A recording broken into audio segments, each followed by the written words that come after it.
ऐ मेरे मन मीत सुना दूं अपने मन की बात तुम्हें। मन मंदिर के मूरत बाबा रख लूं दिल के साथ तुम्हें। मन मंदिर के मूरत बाबा रख लूं दिल के साथ तुम्हें।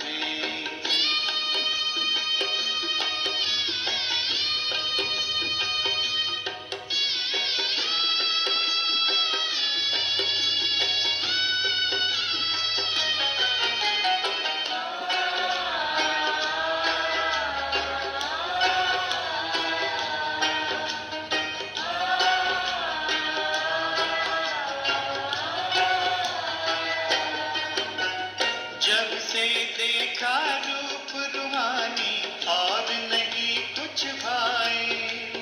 दिल से निकले बाबा बाबा प्यार है कितना पाए।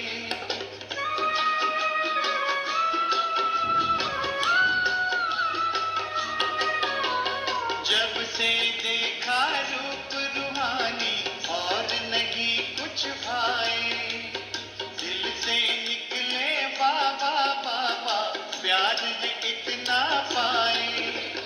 अब तो आंखें कहती बाबा देखूं बस दिन रात तुम्हें। मन मंदिर के मूरत बाबा रख लूं दिल के साथ तुम्हें। मन मंदिर के मूरत बाबा रख लूं दिल के साथ तुम्हें।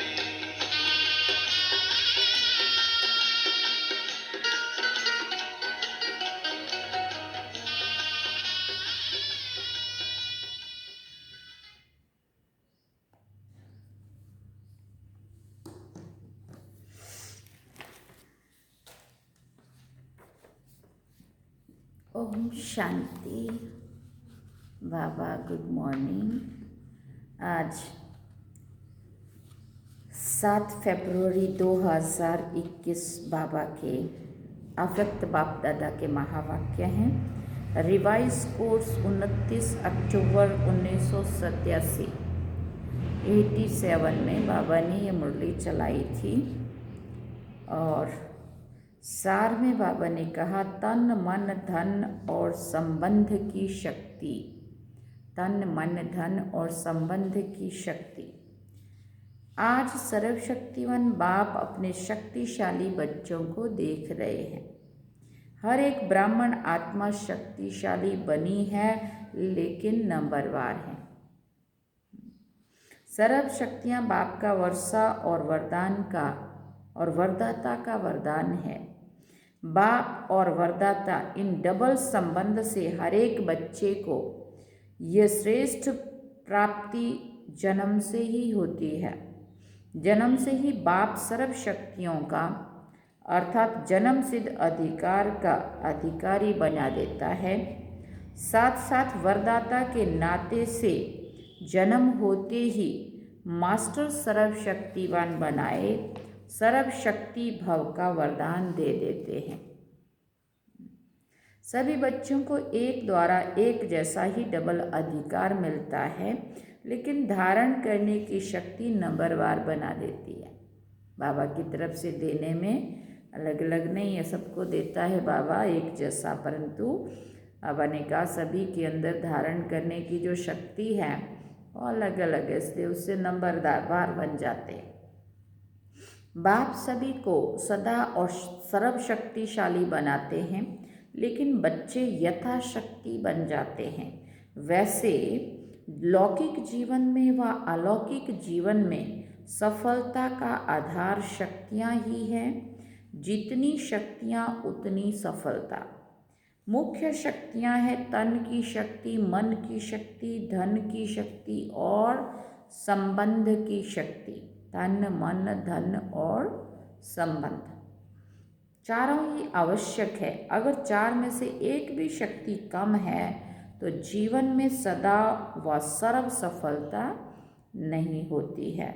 अलौकिक जीवन में भी चारों ही शक्तियाँ आवश्यक है।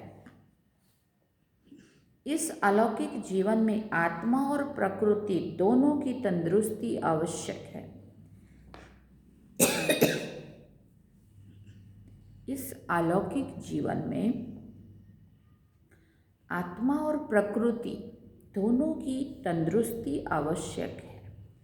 जब आत्मा स्वस्थ है तो तन का हिसाब किताब व तन का रोग सूली से कांटा बनने के कारण स्वस्थिति के कारण स्वस्थ अनुभव करता है। उनके मुख पर चेहरे पर बीमारी के या कष्ट के चिन्ह नहीं रहते हैं। आज दादियों को देखते हैं ना, कितनी भी तकलीफ है लेकिन चेहरे से ज़रा भी कहीं भी शो नहीं होता है कि उनको कुछ हुआ है। मुख पर कभी भी बीमारी का वर्णन नहीं होता। कर्म भोग के वर्णन के बदले कर्म योग की स्थिति का वर्णन करते हैं, क्योंकि बीमारी का वर्णन भी बीमारी की वृद्धि करने का कारण बन जाता है। वो कभी भी बीमारी के कष्ट का अनुभव नहीं करेगा, न दूसरे को कष्ट सुनाकर कष्ट की लहर फैलाएगा। इतनी बड़ी बात है। और ही परिवर्तन की शक्ति से कष्ट को संतुष्टता में परिवर्तन कर संतुष्ट रहे, औरों में भी संतुष्टता की लहर फैलाएगा। अर्थात मास्टर सर्वशक्तिवान बन शक्तियों के वरदान में से समय प्रमाण सहन शक्ति समाने की शक्ति प्रयोग करेगा और समय पर शक्तियों का वरदान व वर्षा कार्य में लाना, यही उसके लिए वरदान अर्थात दुआ का काम कर देती है। क्योंकि सर्वशक्तिवान बाप द्वारा जो सर्व शक्तियाँ प्राप्त है ना, वो जैसी परिस्थिति जैसा समय जिस विधि से आप कार्य में लगाना चाहो वैसे ही रूप से ये शक्तियाँ आपकी सहयोगी बन सकती है। इन शक्तियों को वह प्रभु वरदान को जिस रूप में चाहे वो रूप धारण कर सकती है। अभी अभी शीतलता के रूप में, अभी अभी जलाने के रूप में। पानी की शीतलता का भी अनुभव कर सकते हो तो आग के जलाने का भी अनुभव करा सकते, दवाई का भी काम कर सकता और शक्तिशाली बनाने का माजून का भी काम कर सकता। सिर्फ समय पर कार्य में लगाने की अथॉरिटी बनो। ये सर्व शक्तियाँ आप मास्टर सर्व शक्तिवान की सेवाधारी, इनको हमें यूज़ करना है। ये सर्व शक्तियाँ बाबा ने कहा तुम मास्टर सर्व शक्तिवान की सेवाधारी हैं। जब जिसको ऑर्डर करो वो हाजिर हाजूर कहकर सहयोगी बनेगी, लेकिन सेवा लेने वाले भी इतने चतुर सुजान चाहिए। तो तन की शक्ति आत्मिक शक्ति के आधार पर सदा अनुभव कर सकते हो, अर्थात सदा स्वस्थ रहने का अनुभव कर सकते हो। तकलीफ है लेकिन आत्मा इतनी शक्तिशाली है कि उसको सहन कर रही है, अंदर ही अंदर किसी को शो ही नहीं होने दे रही है कि उसको कोई तकलीफ है। तो बाबा ने कहा ये क्या है, आत्मा की शक्ति के कारण वो शरीर की तकलीफ है वो भी अनुभव नहीं हो रही है। ये अलौकिक ब्राह्मण जीवन है ही सदा स्वस्थ जीवन। वरदाता से सदा स्वस्थ भव का वरदान मिला हुआ है। बाप दादा देखते हैं कि प्राप्त हुए वरदानों को कई बच्चे समय पर कार्य में लगाकर लाभ नहीं ले सकते हैं। वह ये कहें कि शक्तियों अर्थात सेवाधारियों से अपनी विशालता और विशाल बुद्धि द्वारा सेवा नहीं ले पाते हैं। मास्टर सर्वशक्तिवान यह स्थिति कोई कम नहीं है, ये श्रेष्ठ स्थिति भी है, साथ साथ डायरेक्ट परमात्मा द्वारा परम टाइटल भी है। टाइटल का नशा कितना रखते हैं, टाइटल कितने कार्य सफल कर देता है। तो ये परमात्म टाइटल है, इसमें कितनी खुशी और शक्ति भरी हुई है। अगर किसी एक टाइटल की स्थिति रूपी सीट पर सेट रहो तो ये सर्व शक्तियाँ सेवा के लिए सदा हाजिर अनुभव कर होंगी, आपके ऑर्डर की इंतज़ार में होगी। तो वरदान को व वर्षे को कार्य में लगाओ। अगर मास्टर सर्वशक्तिवान के स्वमान में स्थित नहीं होते तो शक्तियों को ऑर्डर में चलाने की बजाय बार बार बाप को अर्जी डालते रहते हैं कि ये शक्ति दे दो, ये हमारा कार्य कर दो, ये हो जाए, ऐसा हो जाए। तो अर्जी डालने वाले कभी भी सदा राजी नहीं रह सकते। अर्जी माना कहीं ना कहीं कुछ अंदर कंप्लेंट है, कुछ ना कुछ अप्राप्ति समझ में आ रही है, इसलिए अर्जी डाल रहे हैं। बाबा ने कहा अर्जी वाले कभी भी राजी नहीं रह सकते। एक बात पूरी होगी, दूसरी शुरू हो जाएगी। इसलिए मालिक बन, योग युक्त बन, युक्ति युक्त सेवाधारियों से लो तो सदा स्वस्थ का स्वतः ही अनुभव करेंगे। इसको कहते हैं तन की शक्ति। फिर बाबा ने कहा ऐसे ही मन की शक्ति अर्थात श्रेष्ठ संकल्पों की शक्ति। मास्टर सर्वशक्तिवान के हर संकल्प में इतनी शक्ति है जो जिस समय जो चाहे वो कर सकता है और करा भी सकता है, क्योंकि उनके संकल्प सदा शुभ, श्रेष्ठ और कल्याणकारी होंगे। तो जहाँ श्रेष्ठ कल्याण का संकल्प है वो सिद्ध जरूर होता है, और मास्टर सर्वशक्तिवान होने के कारण मन कभी मालिक को धोखा नहीं दे सकता है, दुख नहीं अनुभव करा सकता। मन एकाग्र अर्थात एक ठिकाने पर स्थित रहता है, मन भटकता नहीं है। जहाँ चाहो जब चाहो मन को वहाँ स्थित कर सकते हैं। कभी मन उदास नहीं हो सकता है, क्योंकि वो सेवाधारी दास बन जाता है। ये है मन की शक्ति जो अलौकिक जीवन में वर्षे व वरदान के रूप में हमें प्राप्त है। इसी प्रकार तीसरी है धन की शक्ति अर्थात ज्ञान धन की शक्ति। ज्ञान धन स्थूल धन की प्राप्ति स्वतः ही कराता है। जहाँ ज्ञान धन है वहाँ प्रकृति स्वतः ही दासी बन जाती है। ये स्थूल धन प्रकृति के साधन के लिए है। ज्ञान धन से प्रकृति के सर्व साधन स्वतः ही प्राप्त होते हैं। इसलिए ज्ञान धन सभी धनों का राजा है। जहाँ राजा है वहाँ सर्व पदार्थ स्वतः ही प्राप्त होते हैं, मेहनत नहीं करनी पड़ती है। अगर कोई भी लौकिक पदार्थ प्राप्त करने में मेहनत करनी पड़ती है तो इसका कारण ज्ञान धन की कमी है। वास्तव में ज्ञान धन पद्म पति बनाने वाला है, परमार्थ व्यवहार को स्वतः ही सिद्ध करता है। तो परमात्म धन वाले परमार्थी बन जाते हैं। संकल्प करने की भी आवश्यकता नहीं, स्वतः ही सर्व आवश्यकताएं पूर्ण होती रहती हैं। धन की इतनी शक्ति है जो अनेक जन्म ये ज्ञान धन राजाओं का भी राजा बना देता है। तो धन की भी शक्ति सहज ही प्राप्त हो जाती है। इसी प्रकार चौथी बात तन मन धन, और चौथा संबंध की शक्ति।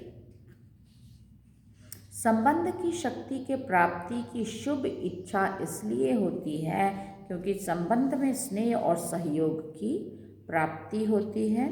इस अलौकिक जीवन में संबंध की शक्ति डबल रूप में प्राप्त होती है। जानते हो डबल संबंध की शक्ति कैसे प्राप्त होती है? बाबा ने पूछा, जानते हो डबल संबंध की शक्ति कैसे प्राप्त होती है? एक बाप द्वारा सर्व संबंध और दूसरा दैवी परिवार द्वारा संबंध। बाबा से तो जो प्राप्ति हो रही है तो हो ही रही है, लेकिन जो दैवी परिवार कभी सोचा भी नहीं था, जिसको हम कभी लौकिक में अपना नहीं मानते थे, नहीं जानते थे, नहीं पहचानते थे, वो दैवी परिवार से मिल करके भी कितना अच्छा लगता है, कितनी खुशी मिलती है, कितना अपनापन मिलता है, कितना निस्वार्थ भाव की सेवा मिल के करते हैं ना। तो ये भी तो कितनी बड़ी प्राप्ति है, डबल प्राप्ति, दैवी परिवार का संबंध।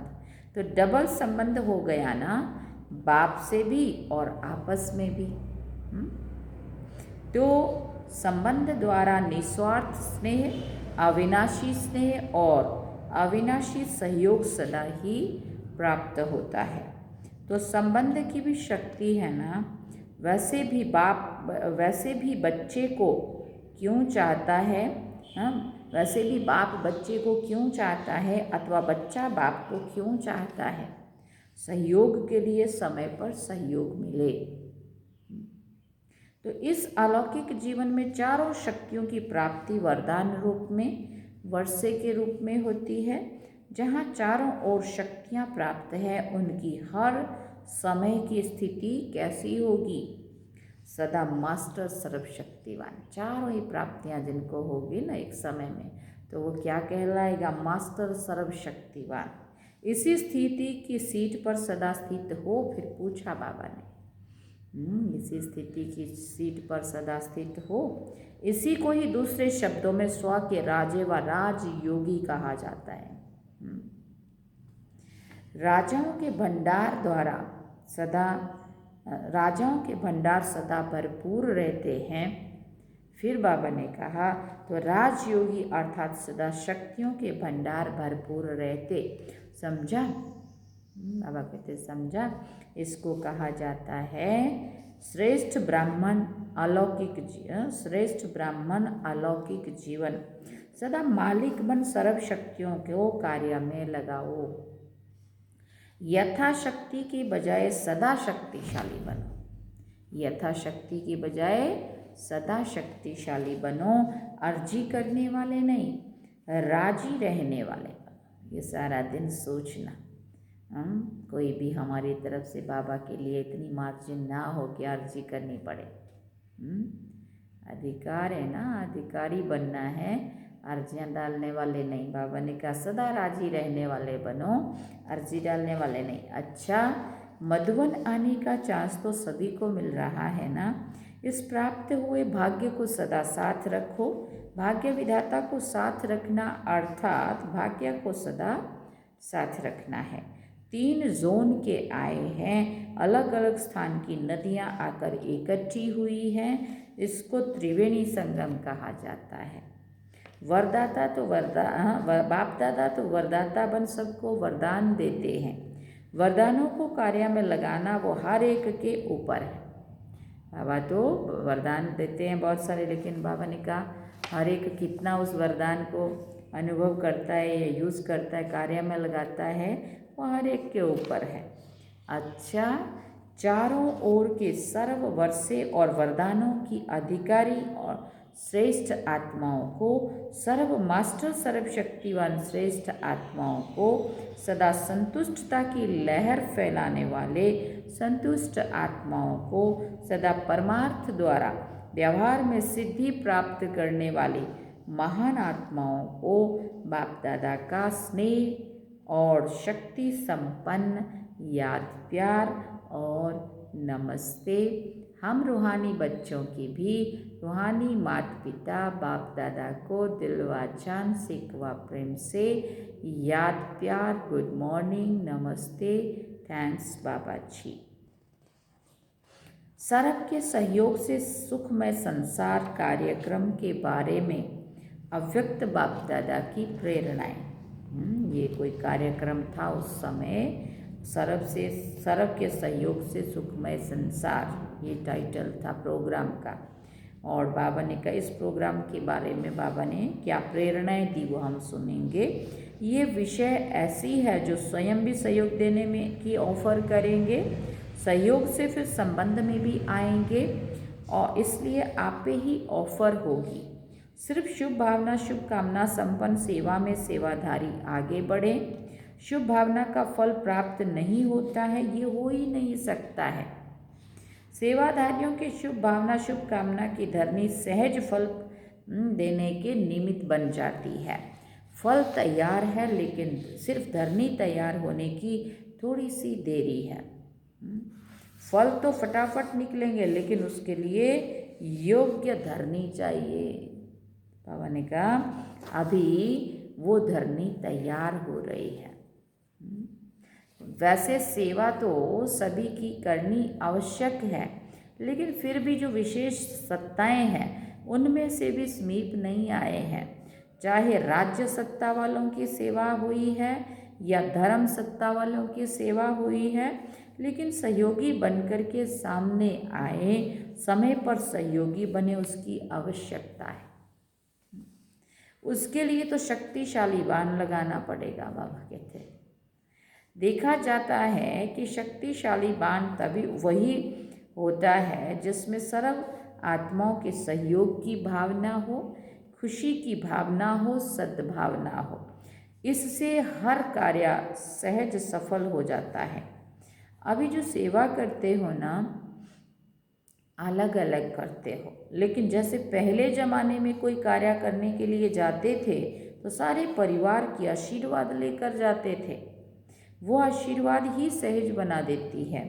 तो वर्तमान समय में ये एडिशन चाहिए। तो कोई भी कार्य शुरू करने के पहले सभी शुभ भावनाएं, शुभकामनाएं लो, सर्व के संतुष्टता का बल भरो, तब शक्तिशाली फल निकलेगा। अभी इतनी मेहनत करने की आवश्यकता नहीं है, सब खोखले हुए पड़े हैं, मेहनत करने की ज़रूरत नहीं है। फूंक दो और उड़कर यहाँ आ जाओ, ये ऐसे खोखले हैं। और आजकल तो सब समझ रहे हैं कि और कोई पावर चाहिए जो कंट्रोल कर सके, ऐसा वो अनुभूति हो रही है उनको। चाहे राज्य को, चाहे धर्म को, कोई ऐसी शक्ति चाहिए जो उनको कंट्रोल कर सके। अंदर से ढूंढ रहे हैं। सिर्फ ब्राह्मण आत्माओं की सेवा की विधि में अंतर है, वही मंत्र बन जाएगा। अभी तो मंत्र चलाओ और सिद्धि हो। 50 वर्ष मेहनत की, ये सब भी होना ही था, अनुभवी बन गए। अभी हर कार्य में यही लक्ष्य रखो कि सर्व के सहयोग से सफलता। ब्राह्मणों के लिए ये टॉपिक है, बाकी दुनिया वालों के लिए टॉपिक है सर्व के सहयोग से सुखमय संसार। बाहर वालों के लिए सर्व के सहयोग से सुखमय संसार, और बाबा कहते ब्राह्मणों के लिए टॉपिक है सर्व के सहयोग से सफलता। बाबा ने टॉपिक दिया। अच्छा, अब तो आप सबके सिद्धि स्वरूप प्रत्यक्ष दिखाई देगा।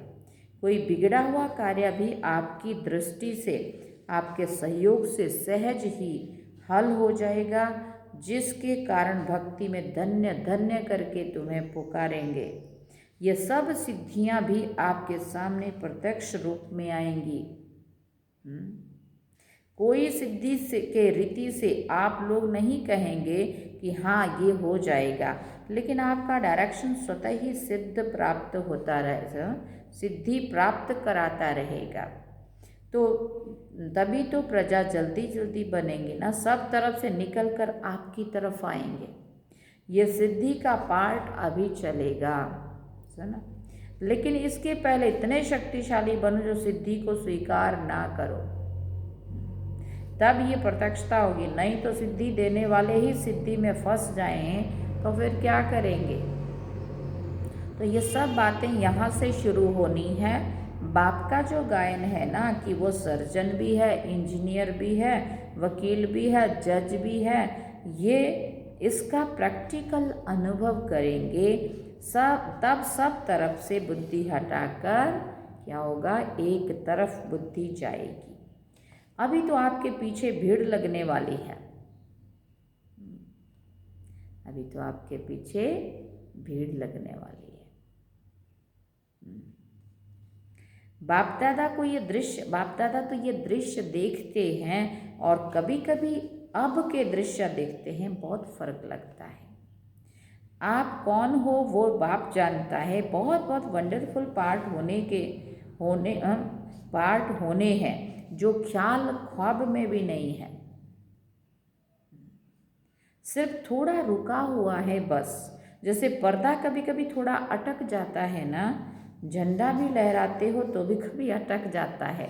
डोरी खींचते हैं ना झंडे की, तो अगर सही से ऊपर की गांठ ना बांधी हो, उसको खींचने लगते तो कभी कभी अटक जाता है ना झंडा भी। तो बाबा कहते हैं ऐसे पर्दा जैसे खींचते हैं ना कभी कभी, तो पर्दा भी अटक जाता है। तो ऐसे बाबा कह रहे हैं आप जो हैं, जैसे हैं, बहुत महान हैं।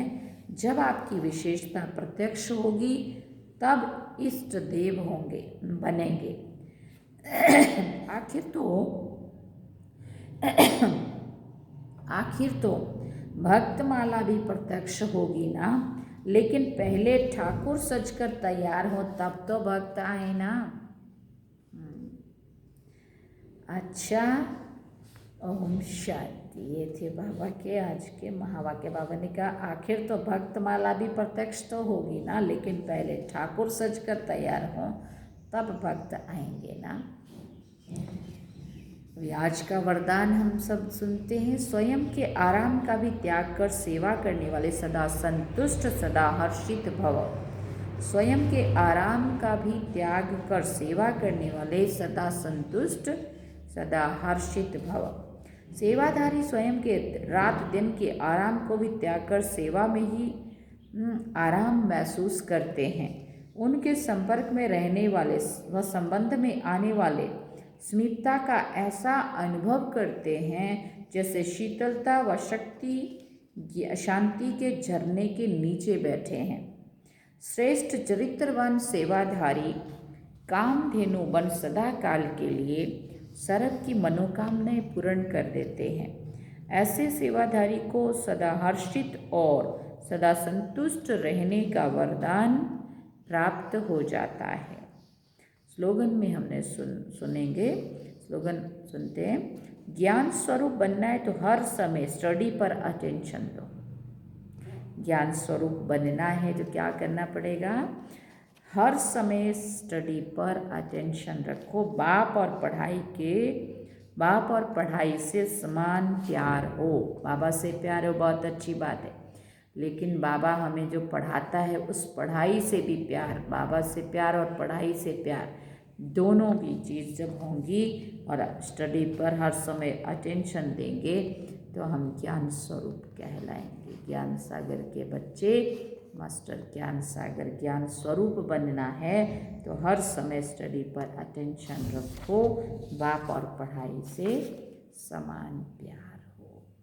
अच्छा, ओम शांति। ये थे बाबा के आज के महावाक्य। बाबा ने सार में कहा तन मन धन और संबंध की शक्ति। बाबा ने एक एक के बारे में कितना क्लियर किया और अपने को समझाया। हाँ, अभी हम बाबा को याद करते हैं। ओम शांति।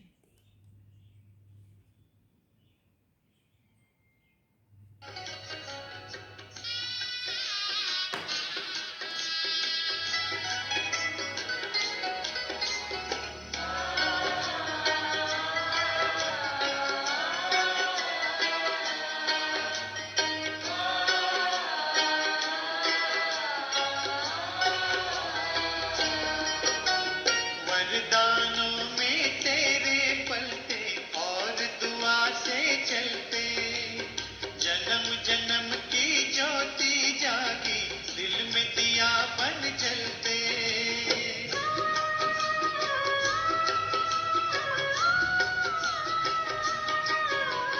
वरदानों में तेरे पलते और दुआ से चलते, जन्म जन्म की ज्योति जागी दिल में दिया बन जलते।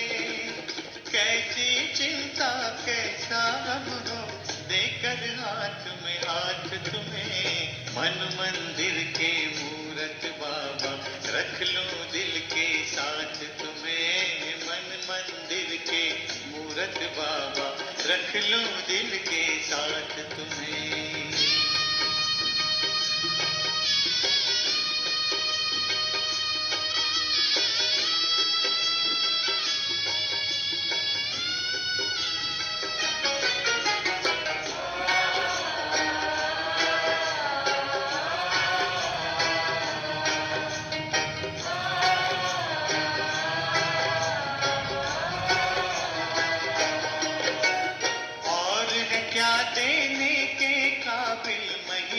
तेरी गाऊं, कदम कदम श्रीमत पर चल कर तुझ पर वारी जाऊं।